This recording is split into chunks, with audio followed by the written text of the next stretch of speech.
कंहिंखे ख़बर हुई त ट्रैक्टर ट्राली हलाइण वारो शख़्स सिंध जो एॾो वॾो शाइर थींदो ऐं सिंध जा वॾा वॾा फ़नकार उन शाइर जी शाइरी ॻाईंदा ऐं सिंध में एॾी मक़बूलियत मिलंदी। दोस्तों अॼोकी वीडियो में ॻाल्हि कंदासीं जलाल चांडे जो प्यारो जेको आहे सो शाइर अली हसन बबर जे बारे में। अली हसन बबर उथंदे पंहिंजे ज़िंदगीअ जी शुरूआति ट्रैक्टर ट्रालीअ सां कई। हालांकि पढ़ियल लिखियल हुयो थोरो घणो ऐं उन पंहिंजी ज़िंदगीअ जी आगाज़ ट्रैक्टर ट्रालीअ सां कई ऐं उन मां कलाम ॿुधंदो रहंदो हुयो। इन जे दौरान अली हसन जेको आहे हसन बबर खे इन दौरान इश्क जी चोट बि आई। उन खां पोइ अली हसन बबर घुमंदो रहंदो हुयो, फिरंदो रहंदो हुयो ऐं मुख़्तलिफ़ कलाम ॿुधंदो रहंदो हुयो उर्दू फ़नकारनि जा। ऐं उन खां अलावा ॿिया जेको आहे सो इंडिया जेके फ़नकार हुया इंडिया जा उन्हनि जा बि कलाम ॿुधी करे पोइ उन्हनि खे कापी करे पोइ उहो कलाम शाइरी तौरु लिखंदो हुयो ऐं पोइ मार्केट में लहंदी हुई उहा शाइरी उन जी। दोस्तों हिकिड़े ॾींहुं अलादाद ज़रदारी हिकु सिंध जो वॾो फ़नकार आहे, उन अली हसन बबर जी हिकिड़ी शाइरी ॻाई।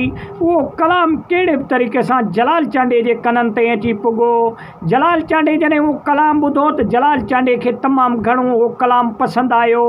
पोइ जलाल चांडियूं कहिड़े बि तरीक़े सां अलादाद ज़रदारी खां वञी राब्तो कयो ऐं अलादाद ज़रदारी खे चई जेको फ़लाणो कलाम तव्हां चयो हुयो उन कलाम जी शाइरी मूंखे लिखी ॾियो त उहा शाइरी मां जेको आहे सो पढ़ी करे उहो कलाम मां बि रिलीज़ कयां।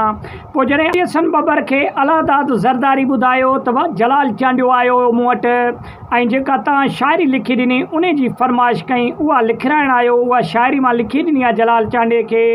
पोइ अली हसन बबर जॾहिं इहे ॻाल्हियूं ॿुधियूं त अली हसन बबर ख़ुशीअ में मापे न पियो ऐं अली हसन बबर तमामु घणो ख़ुशि पियो थिए। ॾिसे पियो त भेणा सिंध जो हिकु वॾो फ़नकार ऐं जलाल चांडियो जंहिंजो वॾो नालो आहे सिंध जो उन मुंहिंजी शाइरी पाण घुर कई आहे त इन जो मक़सदु आहे त इन शाइरीअ में दम आहे ऐं इहा बहितरीनु शाइरी आहे। इन जे करे जलाल चांडे जेको आहे सो इन शाइरीअ जी घुर कई।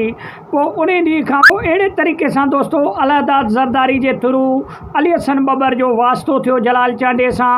पोइ उन ॾींहं खां वठी जलाल चांडियो ऐं अली हसन बबर ज़िंदगीअ जा साथी बणिया ऐं अली हसन बबर पंहिंजी ज़िंदगीअ में खोड़ सारा कलाम लिखी जलाल चांडे खे ॾिना ऐं जलाल चांडे पोइ आहिस्ता आहिस्ता अली हसन बबर जा कलाम ॻाए ऐं पोइ जेको आहे सो जलाल चांडे कार गाॾी बि वरिती पंहिंजे लाइ। पोइ उन जो ड्राइवर पोइ दोस्तों अली हसन बबर उन गाॾीअ जो ड्राइवर बि बणियो ऐं जलाल चांडे जो हिकु बहितरीनु शाइर बणियो जेको ज़िंदगीअ जो वॾो हिसो जलाल चांडे सां उन गुज़ारियो। पोइ शादी हुजे, महफ़िल हुजे, दावत हुजे, चाहे घुमण फिरण जे ख़्याल सां हुजे, तॾहिं बि जलाल चांडे सां गॾु ई हूंदो हुयो अली हसन बबर। ऐं अली हसन बबर जेको आहे सो जलाल चांडे जो हिकु बहितरीनु शाइर बणियो ऐं जलाल चांडे जॾहिं अली हसन बबर जी शाइरी ॻाई त अली हसन बबर खे पूरी दुनिया में मशहूरु बि कयो जलाल चांडे ऐं हिंद सिंध में अली हसन बबर जो नालो बणियो। दोस्तों अली हसन बबर सिंध में हिकु बहितरीनु शाइर बणियो। हालांकि काछे जो हुयो अली हसन बबर ऐं उन जी शाइरी अहिड़ी बहितरीनु हुई जेको जलाल चांडे खे तमामु घणी पसंदि हुई ऐं जलाल चांडे सां अली हसन बबर गॾु बि इन जे करे हुयो त जेका बि कलाम अली हसन बबर लिखंदो हुयो पहिरीं जलाल चांडियो उन कलाम खे ॻाईंदो हुयो, उन जी शाइरीअ खे ॻाईंदो हुयो।